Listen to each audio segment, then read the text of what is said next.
In her video, The Games Industry Elephant, Laura Fryer addressed the growing problem of social media posts from individual game studio employees, antagonizing their own customers, the gamers. These posts often spark controversy and damage the reputation of a game that many people have worked on for years, often even before the game's actual release. While I agree with Laura's point that one person's actions can tarnish the efforts of an entire team, many of whom might not even share the same opinions, it's just addressing one elephant, though, out of an entire herd, in my opinion. Her perspective, while valid, primarily represents developers' and producers' point of view, rather than the perspective of gamers, who are the ones paying for the end product.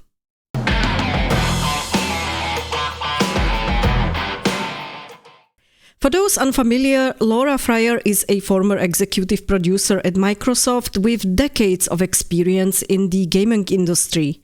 Her video discusses how the industry has shifted from trying to offend no one to certain individuals actively using social media to attack and alienate their own customer base.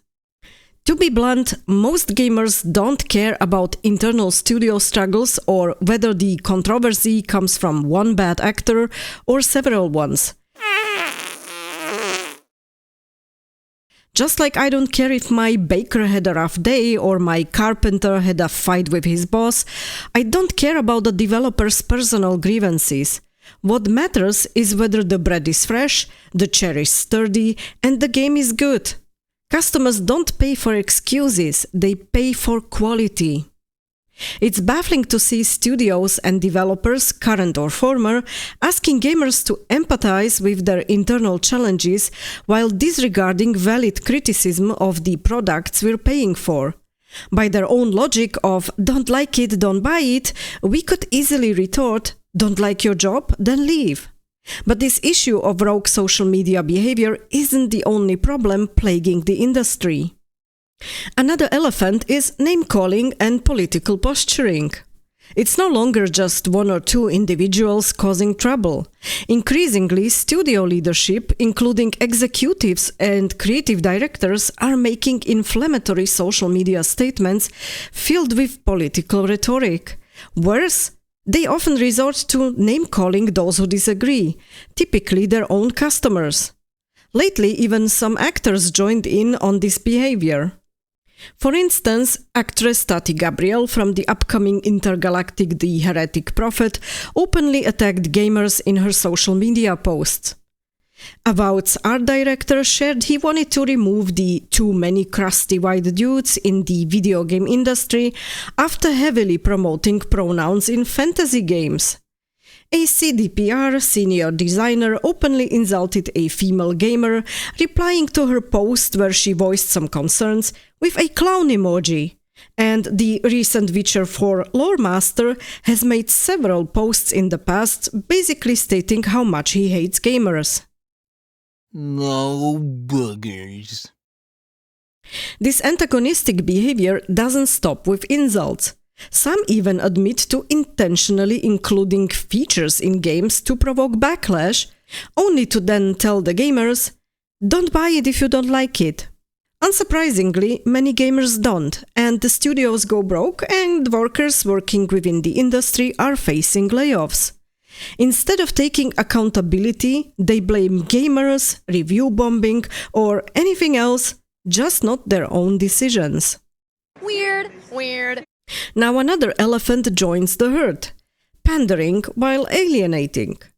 Another recurring issue is studios inserting unpopular or unwanted features into games such as mandatory pronouns, the removal of clear male or female body types, deliberately making female characters unattractive to avoid the so-called male gaze, forcing diversity into settings where it doesn't belong, for example creating historical inaccuracies in Assassin's Creed Shadows or God of War Ragnarok.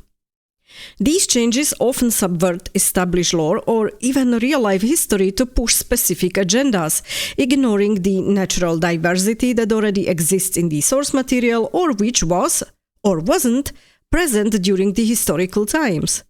Ironically, fantasy stories have long explored themes like racism and inclusion through conflicts between species, human and non-human, without forcing modern-day identity politics into the narrative. We've been seeing, especially this year, games released under the false pretense of being the most inclusive, while absolutely excluding portions of the players. See, for example, Dragon Age Veilguard's character creator, which severely limits the creation of specific female characters. And yes, I gave my rook one hell of an ass.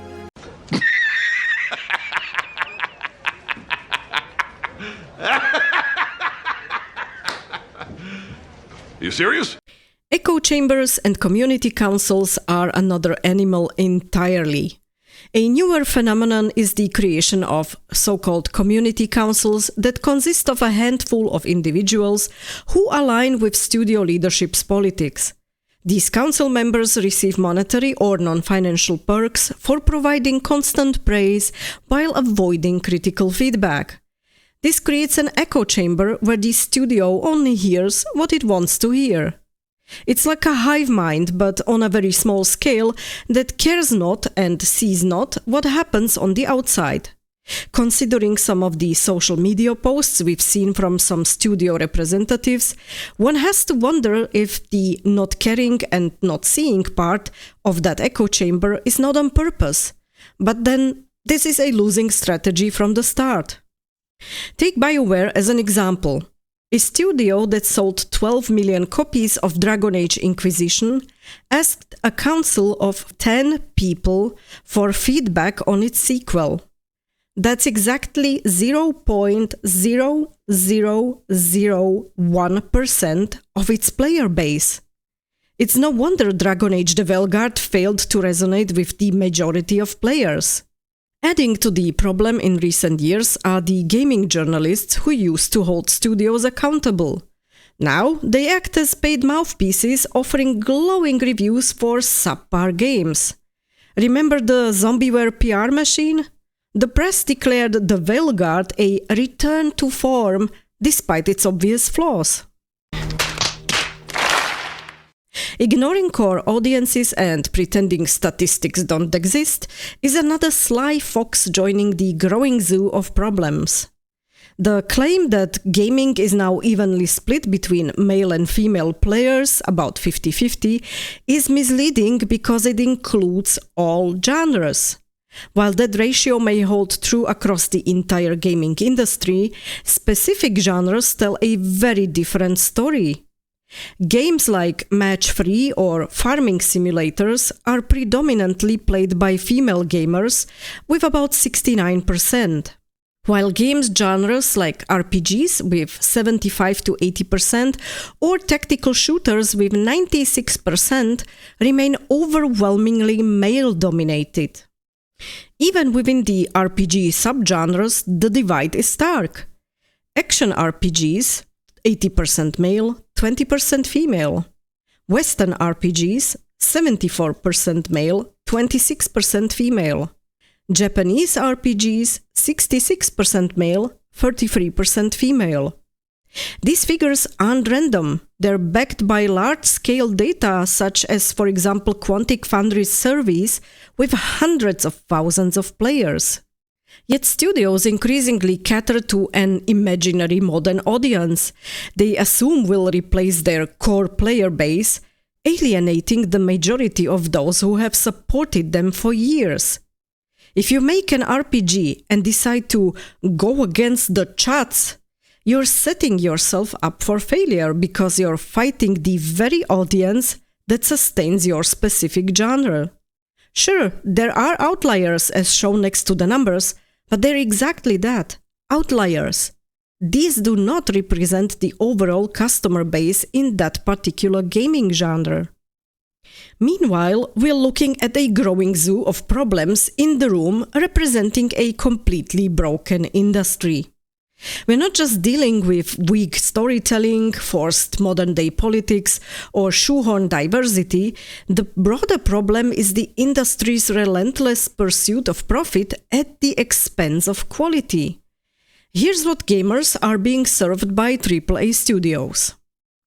Unfinished buggy games released at premium prices, microtransactions and loot boxes crammed into every corner, features that no one asked for, like mandatory pronoun selectors or overly sanitized designs, base games gutted of content with missing pieces sold later as DLC, while the base game often costs already $70. Uninteresting stories with weak writing and atrocious dialogues, one-dimensional characters or awful voice acting, unbalanced mechanics and controls with bad user interfaces. I could go on for quite some time, the list is long. And when these products inevitably flop, the studios don't take responsibility. Instead, companies like Ubisoft request Steam to hide concurrent play accounts, or EA ensures the deletion of feedback on certain forums and apps. And studio executives blame gamers for review bombing or YouTubers for misrepresentation. The absurdity of this behavior was perfectly illustrated by Sangrant Studios' 2024 Venn diagram, which highlighted the ridiculousness of blaming customers for bad products. It's both hilarious and tragic that such an illustration was even necessary. If you have a look at our Venn diagram here, you can see who makes the games. All the roles here are filled. We can see who enables the games, and we can see who plays the games. Now, this is a very interesting statistic because it looks like the gamers, streamers, and YouTube don't actually make the games. The people that make the games are 100% responsible for a game either turning out good or bad. A video game is a commercial product, and whether or not it is fit for purpose relies entirely on these people here. These people merely enable the game to be made through financial means. And these people only play the games.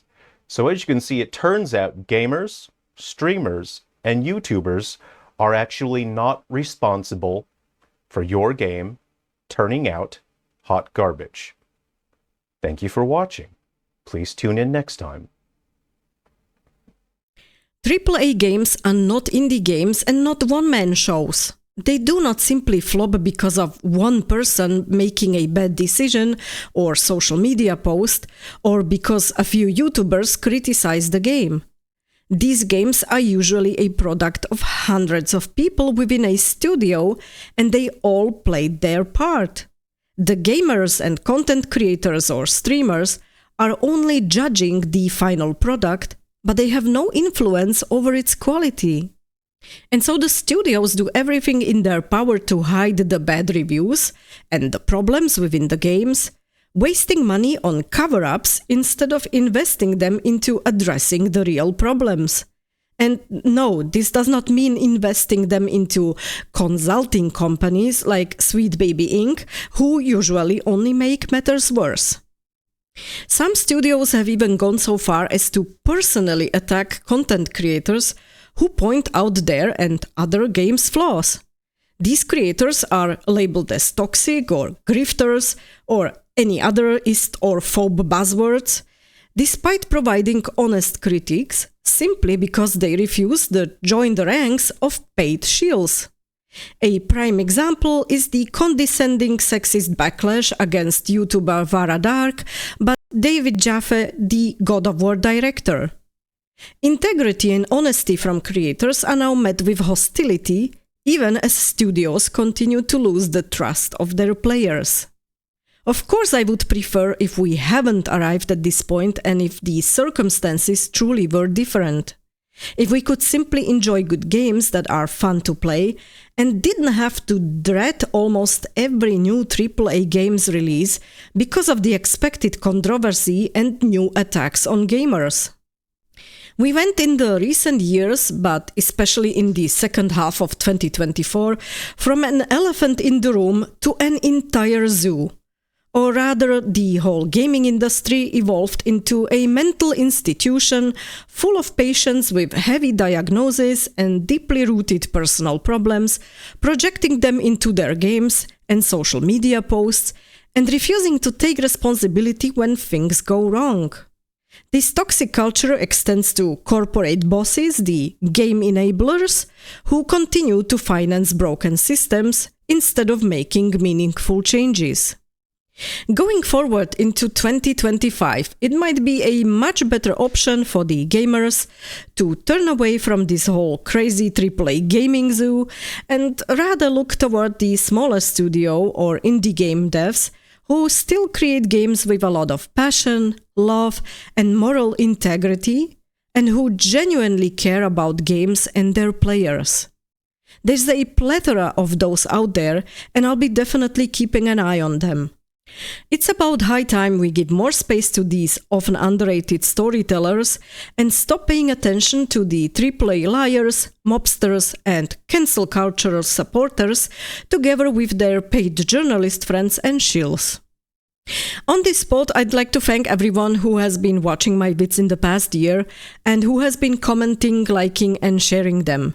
It was definitely an interesting year with many unexpected twists, and I'm really looking forward to seeing you again also in 2025.